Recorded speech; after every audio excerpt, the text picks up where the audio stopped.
Brachiopods, last part.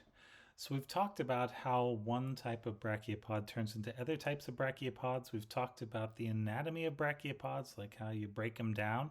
Now let's talk about big picture. What's a brachiopod? Where did they come from? How are they related to other stuff? Because I think you got a pretty clear picture of brachiopods, but maybe not as clear a picture of where they fit in. And actually, there's a little murkiness around that area of study. It's still very much active, and yeah, a lot of good papers left to be written in that area. So go write them. All right. So we know that brachiopods are related, at least the modern extant ones are related fairly closely to phoronid worms, which you remember are like brachiopods but without any sort of shell. They just have the lophophore and all the soft parts. And it's like if you skinned one of these poor little disconned larvae. And don't do that. They're too adorable for you to do that to them. But if you look at the way the nerves hook up, they've got these separate nerve rings, one over the other one. This is the, I think, tentacle nerve ring, and then this is more like the actual brain. And then the center of the brain is going to be this yellow and orange thing. That's going to have the neurons that are more like what we would have in this part of our brain.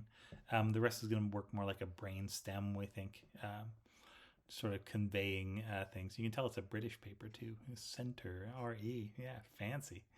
But here is the structure of a phoronid. If you're looking down on the center of the lophophore, so you can see the brain that's running along. You can see the nerves that are running up each of the tentacles to make them do things. And comparing that to a bryozoan, they're actually pretty close to the way bryozoa work. So that's part of the grounds by which we would say that, yeah, probably brachiopods and phoronids and bryozoans are really close to each other, even though they're very different in size and one, and sometimes two, don't have a shell. They can still be similar in their soft parts. It's what's on the inside that counts, just like every Hallmark card has always told you. Yeah.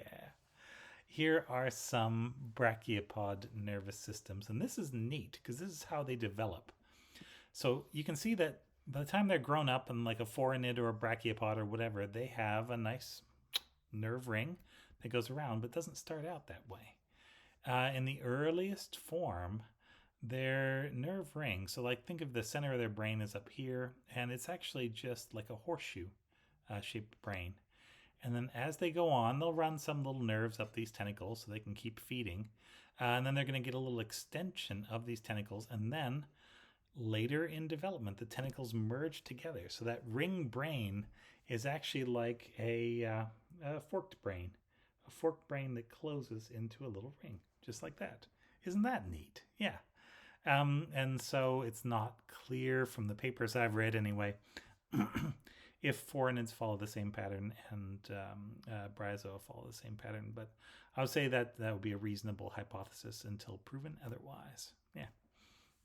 All right. So fossil record wise, what have we got?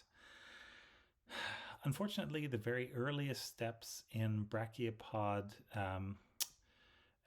development and evolution probably happened before we have good fossil record to actually show what was going on. But there were enough weird things surviving in that earliest fossil record, like Chengjiang and Sirius Passet in Greenland, and Mount Yoho, the Burgess Shale up in Canada. So we can tell, we can kind of try to imagine how we got to brachiopods from something that was definitely not a brachiopod. So a couple of these early things, you got Phoronids down here. Those are your phoronid worms. You got Cotyledon and Eugyanotheca. And we've got a cotyledon fossil that you can examine, and we've got a Eugyanotheca because we're not amateurs. This is professional grade here. So what's cotyledon got going on? Well, the inside of it kind of looks like the inside of a brachiopod. So brachiopods have a U-shaped gut. Cotyledon has a U-shaped gut. Good job. It's got feeding tentacles on the outside. Brachiopods have feeding tentacles on the outside. And this little stalk would be the equivalent of the pedicle developmentally is the idea. Of course, we don't know how they developed because they are dead. They're just fossils, and we've got preservation of the adults, but I haven't seen good studies of the preservation of like younger versions. I'm not sure those fossilized well. Um, Certainly haven't seen it, but maybe there's a good paper out there. Then there is this matter. So instead of having shells, like one shell on this side, one shell on this side, they have lots and lots of little tiny valves.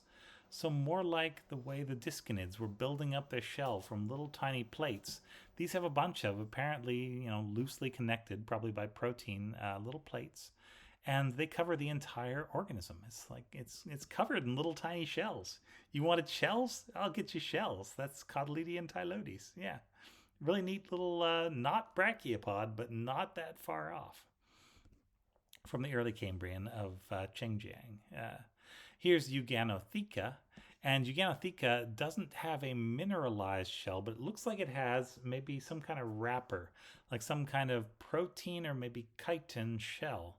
So maybe it's like the parts of the shell, but without the minerals in there, like all the rest of the parts of the shell. And then on the inside, you can see this one's been dissected away. There was a nice little lophophora. Look at that, curling around. So, and this is very much like a pedicle, although there's some pedicles that are different from others. And there's some argument as to whether we're even, like, the thing that sticks out of the posterior may not always be the same thing that sticks out the posterior of another brachiopod. So one pedicle is not necessarily the same as all, or maybe we shouldn't call some of them pedicles at all. It's an area that's a little bit open to interpretation. But yeah, here you can see little Eugyanotheca. So these are around still in the lower Cambrian. These could be a later development from the same group that gave us brachiopods, or they could be roughly the step just before mineralized brachiopods. Hard to say. They look similar in their soft parts, and this is a formation where we get some soft parts. So that helps. At the same time that these exist, though, same formation, you get these things. So these are still Cambrian Chengjiang, and you still got the nice two little lophophores with little lophophore tentacles coming off of them, a nice sort of muscular pedicle-looking stalk coming off the bottom. And yeah, so these are all around at the same time, but we don't really have any good body fossils from earlier than this, so we don't know who came first and who originated from whom. Yeah.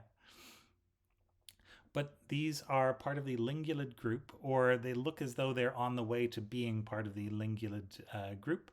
And so we can surmise that at least their ancestors all seem to have had a phosphate shell, calcium phosphate. The way they're preserved at Chengjiang, you will never know what kind of shell they had because the shells are completely dissolved and replaced with different minerals. They've undergone a number of acid baths in their 500 and some million years of existence.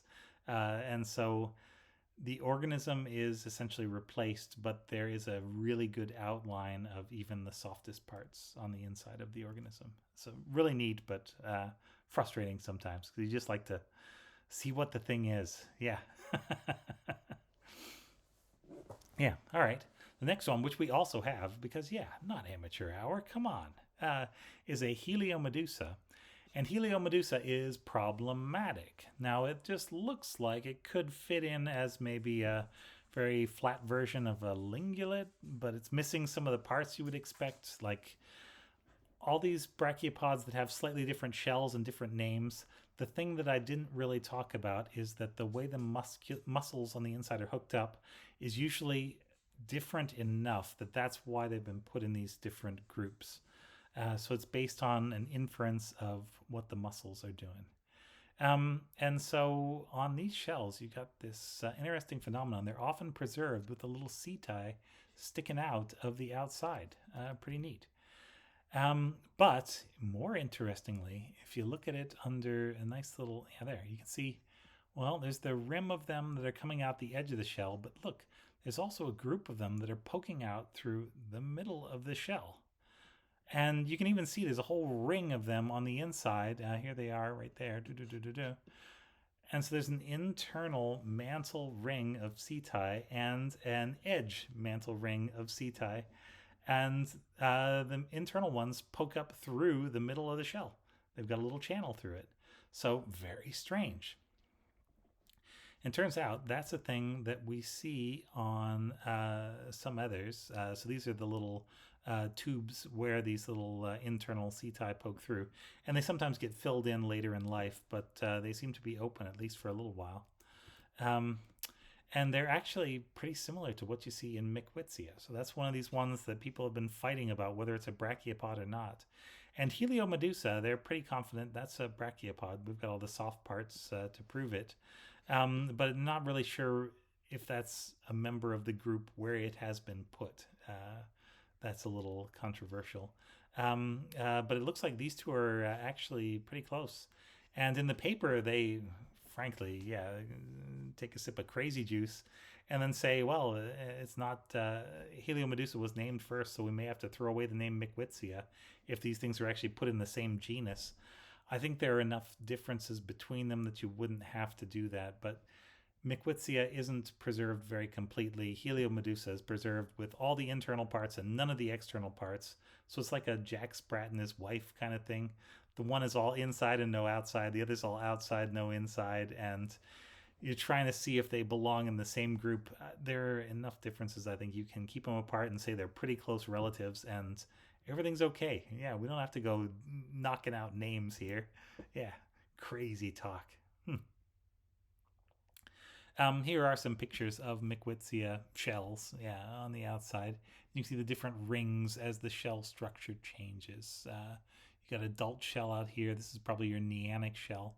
Brephic shell would be in here. It's a little different, and there's your protegulum in the center. And it's showing you that the mineralization of this thing is, so here we're lighting up calcium. It's going to light up in yellow. I see a lot of calcium in that shell. And over here, we're going to light up silicon in green. So there's no silicon in that shell particularly. It's not showing up even in the tip here. But there's a whole lot of phosphorus. And so best guess is just a straight calcium phosphate shell unless there was silicon present that was subsequently sort of dissolved away. You can even see the little tiny little holes where those little setae stuck through the shell. Yeah, because that's that sort of tube and pillar and sheet construction of the Micwitzia and Heliomedusa shell. So there you go. And here's another cross-section you can see from the side. There's Micwitzia, and you can see these little pillars, and these are the little layers that are connected with the pillars, and you can see that they are sometimes hollow, and these hollow things will go through, and that's where the little setae would have gone through. So, pretty neat. All right. So let's, now we can carry on. We'll carry on this section. We're almost done. So based on this, you can look at, all right, where do different types of mineralization first appear? And so if we're looking at this, we can say, all right, we've got essentially all of these seem to be mostly calcium phosphate, but we know that some of these, at least the discinids, first lay down a little bit of silicon dioxide before they lay down their calcium phosphate tablets. And they may also have some calcium carbonate tablets that they lay down in between, because why not? Why not use all the forms of mineralization? Why content yourself at just a few? So here they are, and this is how they're related. And so it looks like all the acrotritids have little, maybe calcite spheroids right at the tips before they go on to develop what may be calcium phosphate shells. A lot of the ones that have been preserved are preserved in an altered enough form that it's hard to be completely certain what the original minerals were. We would have to ask a better expert than me to know for sure. All right, so how's everything related? Well, this is probably the best we have for the moment until the next best one comes out. And this is only 2011, but here you've got all the brachiopods as a group, phoronids as the group that's right next to brachiopods. Sometimes these move in between the brachiopod groups. And then the closest thing to them is this big branch that has mollusks on it and annelids on it. And the next not so close branch is going to be flatworms and ribbon worms, nemerteans. And so that looks like our understanding of where these things come from. And so they are, the ones we're looking at are not very far removed from the last common ancestor that was as much brachiopod as it was mollusk, as it was annelid, as it was ribbon worm. Which is hard to think about if you're just mashing those things together in your mind. But if you're looking at the features that are common between these, there's a lot more in common, particularly in the primitive ones, than is different. All right, that's the end of this final section on brachiopods. Hope you enjoyed them. I think brachiopods are great. Yeah, thanks very much.